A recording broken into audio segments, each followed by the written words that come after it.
Hello, my name is Claire Jackson, and the title of my presentation is To Genreify or Not to Genreify? That is the question. What is genreification?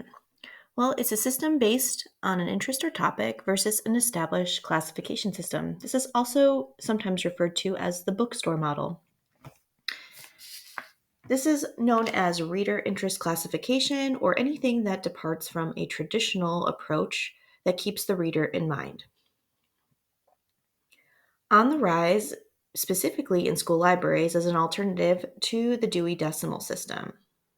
As I'm interested in becoming a school librarian, and this particular issue is currently being discussed in the school district within which I teach, my research for this presentation focuses on genreifying school libraries.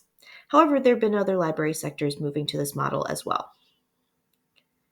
Typically, this is only seen in the fiction section, as the Dewey Decimal System already classifies by subject, which works well for nonfiction. However, there are some schools that are even moving toward genreifying their nonfiction section as well.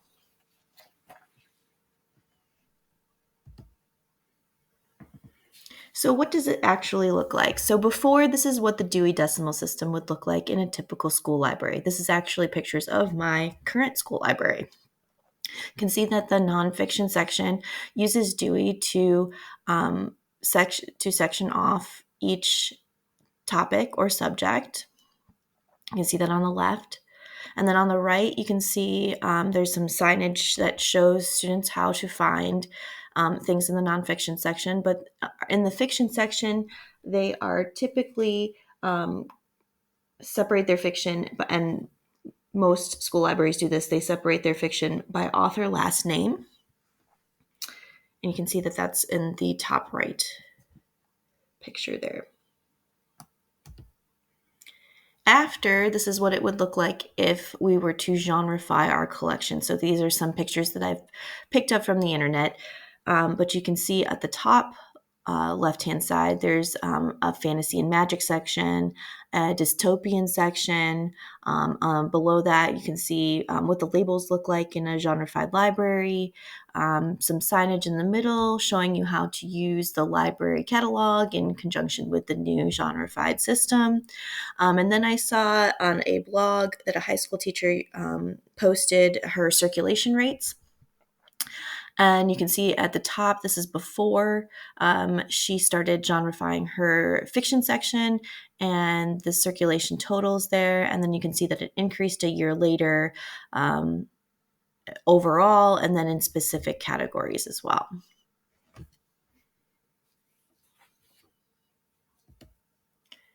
Here are some reasons why school libraries are genreifying.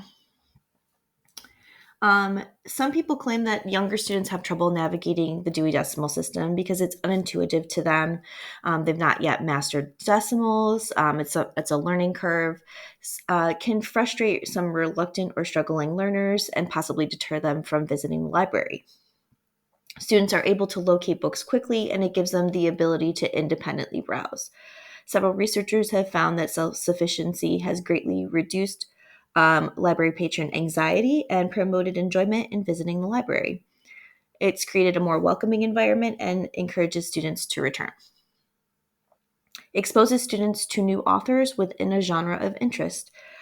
Dewey often allows to search by a favorite author, but doesn't often indicate which genre the book belongs to.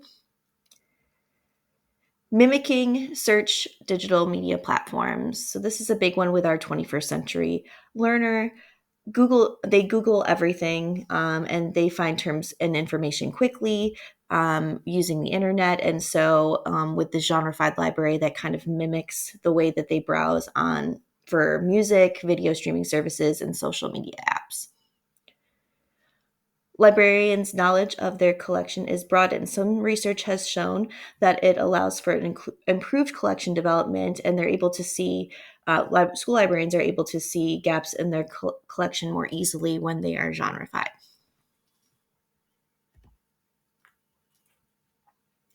I liked this quote because it kind of explains what or the reasons why you would genreify.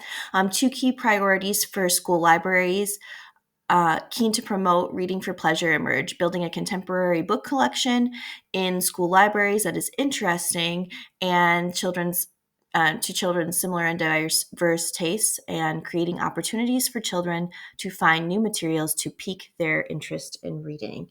I find this to be an interesting quote and article overall from Lowe and other researchers. But it doesn't necessarily say that you have to genreify. It just says that you have to keep the student interest in mind.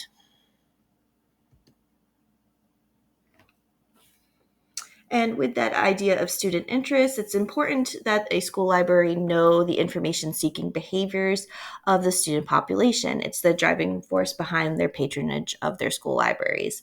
So, some questions that school librarians need to ask when developing and maintaining their collection are: who or where do students typically seek information from? It's important for librarians to recognize that student experiences and backgrounds can vary greatly, and appreciate that student opinions and tastes are different from the librarian's perspective. The librarian may not be the student's first resource for locating a book of interest. Students, especially adolescents, in middle school and high school grades, reference their peers, social media, or family members for recommendations. What are the current trends or interests? This is a big one, especially at the young adolescent stage. An appealing collection of trending resources can increase student engagement and create a positive environment that promotes pleasure reading. If a student sees their interest reflected in the school library's collection, they're more likely to participate in other library programs and return to the library. How do students browse? Understanding how they browse is imperative to building both print and digital collections. Students don't browse physical copies of books in the same manner as they browse through an ebook collection. The intentional use of shelving will impact how much browsing can take place, and in an overall impact on circulation of borrowed books. Like I said before, using that quick digital browsing method is what they use on the internet, and it certainly translates when you're looking to consider genreifying a collection.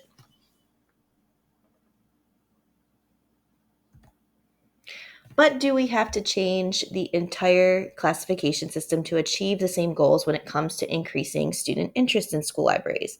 Opponents of genreification say no. Genres are subjective and they can vary by location and librarian. So, arguments against genreifying would be based on the interpretation that it could cause confusion. So, a librarian in one school, for example, could classify the Hunger Games as fantasy, but they could also classify in another library could be classified as dystopian. So labels can change, genres can change, so that can be kind of confusing. It's also not what typically you see in a public library or an academic library. The Dewey Decimal System uses numbers as identifiers, independent of language and personal interpretation. This is good for those with language barriers, especially when navigating different types of libraries. You will always find things typically in the same place. The Dewey Decimal System provides items like relative index terms or subject headings, which are useful in finding works related to the search subject. Similarly to what genreification actually promotes, a library catalog search provides the same type of bookstore-like browsing if the user looks at different subject headings or related titles. Dewey can be changed or molded to fit the needs of the school library. I think everybody thinks that Dewey is very rigid, but you can still pull out books and make sections to fit the needs of the schools and its users. For example, in a couple of pictures I'll show you later, my librarian pulls out things for a classic section because we have many English 1 students in 8th grade and they need to reference that section pretty readily. Or she pulls out graphic novels because those are of high interest to most middle school students.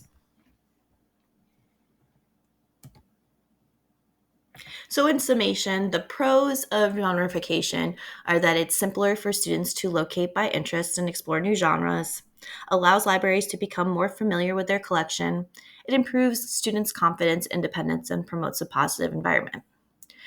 Some cons to genreification is that it's inconsistent and may cause confusion and vary by location, could limit students to one genre based on preconceived misconceptions. So they would only go to the mystery section because that's not, they know if they know they like that, but they may avoid the fantasy section because they think that they don't like fantasy.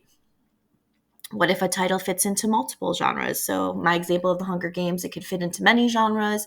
And so where would you put that if you had genreified your fiction section? Some implications or real life context for the issue of genreification. It's actually a current topic in my school district. There are schools that have already genreified, some just the fiction section, and then one both fiction and nonfiction. The decision is dependent on many factors for librarian to librarian in my district, including funding, dependent on collection development. Recently, there was an increase in ESSER funding to bring our collections up from basic rating to an excellent rating. This is just based on the number of books per student in each school in our district. Pro-genreified librarians claim that it's easier to see the needs of their libraries when trying to utilize this funding because they have fiction categorized by genre. They also claim that there's an increase in book circulation, but I wasn't privy to that data. An increase in student participation in library programming. Again, like I'm not privy to this data, but those school librarians who have genreified claim that they see an increase in library participation all around. My school librarian said that she has seen an uptick in circulation as well, but she did not genreify her collection. She just thinks that this is a natural trend up in recent years after post-COVID. It's really too early to tell the impact on student interest because this was a recent change for some of the schools in our district. And it does support district plans. Our district is planning to rezone and eliminate all intermediate buildings within the next 5 years. And therefore, middle school librarians have to consider adding books to their collections for younger readers. So we'll be adding a 6th grade to our already 7th and 8th grade building. Also, many of the school libraries have been at the elementary level, so middle school librarians, such as mine, will now have to consider how to best align with the incoming younger population. You can see some pictures here of my current school library. My school librarian feels, and I actually kind of do too, is that we're kind of in the middle of the road where, we don't want to completely ditch Dewey, but she does pull out things that are of high interest, like graphic novels here in the picture. She pulls out classics, like I said before, for English 1 students. So she does make sure that everything is based upon the curriculum that's being taught in the building. And then you can see kind of the labels that she's added here. Some are from the vendor, but also some that she's added herself to kind of let kids indicate what genre or what the feel of the book is without completely going full genreification. So just some things where you can see that we could kind of go middle of the road here without having to completely ditch Dewey and go full genreification. And finally, I leave you with this quote. It says, "The school library sector acknowledges the importance of the library in the life of the user, balancing the academic needs and interests of students. The school library continues to be an integral part of student growth and learning, and whether or not school libraries decide to genreify, positive support for both short and long-term goals for the school community is vital to the success of the longevity of school libraries." And thank you for listening to my presentation. Here's some credits. I used Slides Carnival for my template. I have my pictures referenced in the speaker notes, and there's a separate reference list with resources attached to my submission. Thank you.